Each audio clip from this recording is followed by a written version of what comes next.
미국 주요 거래소가 오는 4일 독립기념일을 맞아 휴장할 예정입니다. 이에 앞서 오늘 뉴욕증권거래소는 현지 시각으로 오후 1시에 조기 폐장하며 원자재 시장은 오후 5시까지 열립니다. 조기 폐장과 휴장 동안 주요 경제지표 발표가 예정돼 있어 이후 시장 변동성에도 관심이 쏠리고 있습니다. 미국 S&P 500 기업들이 3년 만에 어닝 리세션을 겪을 것으로 보인다는 분석이 나왔습니다. 마켓워치는 오는 15일부터 시작되는 2분기 기업 실적 발표를 앞두고 실적 전망치를 낮춘 기업의 수가 13년 만에 최고치에 이르렀다고 전했습니다.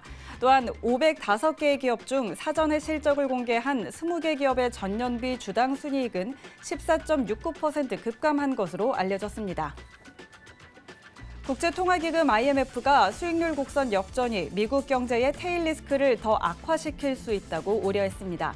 수익률 곡선 역전을 분석 모델에 추가했을 때 GDP 급감 위험이 커졌다며 이 모델에 따르면 미국 GDP가 4.6% 줄 것으로 나타났습니다.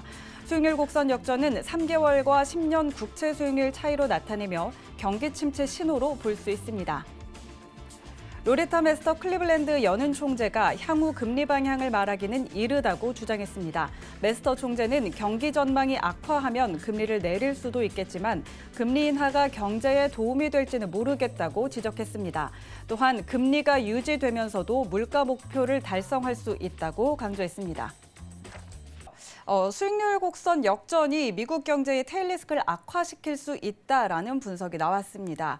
수익률 곡선 역전은 3개월과 10년물 국채 수익률 차이로 나타내는 건데 이것을 분석 모델에 추가를 했을 때 GDP 급감 위험이 커졌다는 건데요. GDP가 4.6% 줄어들거나 혹은 지금부터 4분기 이상 축소될 확률이 5%로 나타났다고 합니다. 자, 장단기 국채 수익률 차이가 좀 경기 침체 신호로 여겨지고 있는데 이런 부분은 어떻게 봐야 될까요? 네, 일단은 여러분들 지금 단어가 굉장히 생소할 수가 있으니까 네. 이거에 대해서 조금 설명하는 시간을 가지도록 하죠. 자, 테일 리스크 자막 한 번만 띄워주시기 바랍니다. 자, 일단은 테일 리스크라는 거는 뭐 쉽게 얘기하면 한 번 일어나면은 뭐 큰 파장을 일으킨다, 뭐 쉬지 않고 여러분들이 기억하시는 뭐 빅쇼트 이런 부분을 좀 생각하시는 게 가장 이상적인 접근이 아닐까 이런 생각을 합니다. 근데 테일 리스크를 더 악화시킬 수 있다 이런 부분 내용이 나오는데 지금 여기 이제 제일 중요한 거 자체가 이거예요. 3개월물이랑 지금 비교를 했습니다. 3개월물. 네. 3개월물이에요. 지금 10년물하고 이제 3개월물에 대한 국채 수익률 자체에 대해서 좀 언급을 드릴 건데 지금부터는 여러분들 시청자분들이 조금 집중을 해주셨으면 좋겠어요. 이거 굉장히 좋은 내용입니다. 지금 각종 언론이라든가 이제 외신에서 가끔씩 이제 10년물 채권하고 이제 단기 금리 채권이죠. 단기 채권의 금리 이거랑 서로 비교하는 경향 자체가 있어요. 근데 대표적인 예시 자체가 이제 어떻게 보면은 10년물, 2년물, 3개월물입니다. 네. 근데 10년물하고 3개월물은 이미 역전이 일어났어요. 네. 네, 지금 일단은 사진을 한번 보도록 하겠습니다. 자, 모니터 한번 보도록 할게요, 여러분들. 자, 지금 여러분들 화면을 보고 계시지만은 보라색이 3개월물이고 지금 초록색이 2년물이죠. 그리고 빨간색이 10년물입니다. 자세히 보면은 아시겠지만은 지금 3개월물하고 10년물은 역전이 이루어났어요. 상황 자체가. 근데 제가 여러분들한테 이제는 언급을 드리고 싶은 게 뭐냐면은 자, 지금부터 이제 좀 자세하게 설명을 들어가도록 할게요. 제가 항상 강조하던 점은 뭐냐면은 10년물하고 3개월물은 비교 단위가 너무 짧아요. 보통 이제 여러분들이 기약하시는 이 채권에 대한 어떻게 보면 금리 역전 현상은 엄청난 초장기 랠리에 대한 이제 선행 지표로 쓰여요. 보통 이제 10년에 한 번 오는 이런 선행 지표로 쓰죠. 자, 사진 한번 더 보도록 하겠습니다. 이제 제가 좀 확대를 할게요. 자, 이게 지금 여러분들 보시면 아시지만 10년물하고 2년물하고 비교한 거예요. 보통 이제 통상적으로 여러분들이 기대하시는 빅쇼트를 기대할 때 10년물하고 2년물을 많이 비교합니다. 10년물하고 2년물을 많이 비교해요. 굉장히 중요해요, 여러분들. 제가 이 채권에 대한 어떻게 보면 역전 현상은 이루어졌다고 얘기를 하지만은 이제 주로 봐야 될 거는 뭐냐면은 여러분들이 이제 전반적인 10년 랠리에 대한 폭락을 비교하려면은 10년물하고 2년물을 항상 비교하는 습관 자체를 기르셔야 돼요. 지금 다시 한번 보도록 하겠지만은 자 10년물하고 지금 2년물은 아직 채권에 대한 역전 현상 자체가 이루어지지 않았습니다. 아직 안 이루어졌어요. 자, 그러면은 이것만 보고 판단할 수 있는 어떻게 보면은 증시에 대한 현상 결론이 딱 나오는 거예요. 아직은 고가에 대한 갱신 자체가 더 이룰 수 있겠구나. 심지어 이제 10년물하고 2년물 채권 스프레드가 역전됐을 때도 제로 영역으로 들어가도 고가가 지속적으로 나와요. 그럼 언제 발생해요? 이렇게 좀 언급을 드리자면은 이제 다시 한 번 더 원점으로 돌아왔을 때요, 오히려.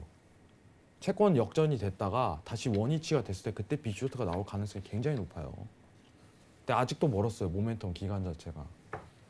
그럼 이 구간대로 봤을 때 여러분들이 좀 판단할 수 있는 상황은 뭐냐면은 일단은 미 증시가 아직은 기간이 많이 남았다는 점, 그리고 앞두고 있는 정황이 있는데 그게 뭐예요?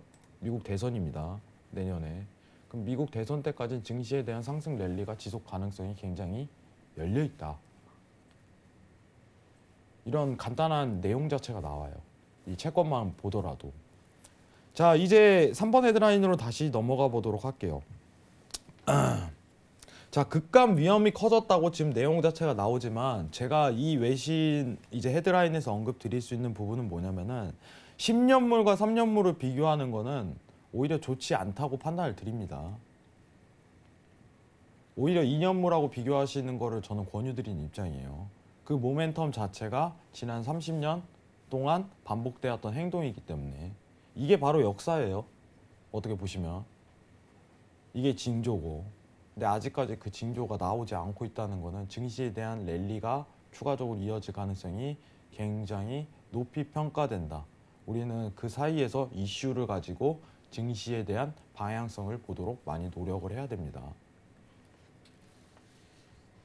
이거 굉장히 좋은 내용이에요, 여러분들. 좀 준비를 많이 한 부분이 있는데 앞으로 10년물, 2년물 채권에 대한 내용 자체가 나오면은 여러분들하고 꼬박꼬박 체크를 할 거예요. 이 채권에 대한 금리 차, 스프레드가 지금 몇 포인트인지 이게 만약에 10년물, 2년물 채권 스프레드가 이제 다시 이제 제로형 역전 현상 자체가 이루어지면은 장담컨대 외신에서 엄청 퍼부을 거예요. 외신에서 엄청 퍼부을 겁니다. 지금 3개월물이기 때문에 약한 거예요. 보통 이제 2년물이에요, 2년물. 엄청 퍼부을 걸로 예상돼요. 아직까지도 그 현상 자체는 나타나고 있지 않다. 이 부분만 평가해 주시면 좋을 것 같아요. 너무 3개월물에 대해서 집중 안 하시길 권유드립니다. 네, 이상입니다. 네, 10년물과 3개월물의 국채로 좀 판단을 하는 것보다는 10년물과 2년물로 판단을 하는 것을 더 권유를 해드리고, 또 현재 구간에서는 아직까지 경기 침체에 대한 징조 보이지 않는다. 그리고 미증시는 아직도 상승 랠리를 이어갈 지속적인 가능성이 있다라고 좀 이야기를 해주셨습니다. 자, 저희 마지막 헤드라인 뉴스 한번 점검을 해보죠. 클리블랜드 연은 총재가 향후 금리 방향을 말하기는 아직 이르다라고 언급을 했다는 소식인데요. 기본적인 전망대로 경제가 움직인다면 금리 동결이 적절하다라고 주장을 했습니다. 그리고 또 금리 인하가 경기 전망에 부정적인 심리를 강화할 수 있다면서 금리가 유지되더라도 물가 목표를 달성할 수 있다라고 언급을 했는데요. 그런데 현재 7월 FOMC에서 금리 인하를 단행할 것이다라는 게 시장의 좀 전반적인 시각인데 이 부분 어떻게 좀 분석을 해볼까요?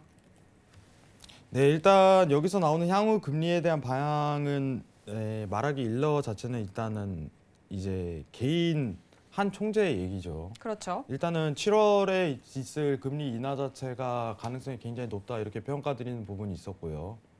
그리고 0.25포인트 관련해 갖고 이제 가능성이 가장 높다고 평가한 부분은 최근에 있을 파월에 대한 이제 발언이죠. 0.5포인트보다는 25포인트의 가능성이 굉장히 크다. 이 부분으로 언급을 드렸었는데 향후 금리에 대한 방향을 말하기 일러 이런 표현 자체는 네. 이제 장기적인 내용 자체가 굉장히 맞을 것 같아요. 예, 장기적인 금리에 대한 방향성 자체를 얘기 드리는 거지. 중요한 거는 어쨌든 간에 7월과 9월에 있을 금리 인하에 대한 거론 자체는 아니라고 보고 있습니다. 그래서 이 외신에 대해서는 저는 개인적으로 거르기를 권유드리는 입장이에요. 이제 앞으로 이제 금리 부분에 대해서 이제 계속적으로 언급을 드릴 텐데, 원래 이제 고수는 지금 보시는 분들도 기억하고 계시겠지만은 앞으로 이제 6월에 갑작스럽게 이제 금리가 궤도가 인하로 바뀌었기 때문에 긴급한 내용 자체가 갑작스럽게 발생할 가능성이 굉장히 높아요. 그러니까 이런 부분에 대해서 이제 정확한 해석과 이제 객관적인 내용을 사실을 가지고 이제 제 주관적 판단도 드리는 편이기도 한데, 지금 제가 항상 강조하는 점은 7월 금리 인하 가능성은 지금 90% 이상에 육박하는 편이기 때문에 금리는 인하할 것이다. 근데 그 0.25포인트로 가능성이 굉장히 높다. 그리고 9월에도 금리 인하 가능성이 굉장히 높게 지금은 평가되고 있지만, 지금 당장 평가할 부분은 7월 금리 인하가 시장에 반영될 가능성이 굉장히 높다는 부분입니다. 일단 4번 헤드라인 같은 경우는 저는 개인적으로 좀 거르시기를 권유드리는 입장이에요. 예, 별로 크게 중요하다 이렇게 판단 드리지 않습니다. 앞으로 금리에 대한 내용 자체는 어쨌든 간 FOMC 회의 전에 1, 2개월 전에 미리 이제 재료를 던져요. 항상. 그 부분만 가지고 어떻게 보면 달러 인덱스에 대한 방향을 평가하는 게 좀 더 옳지 않을까.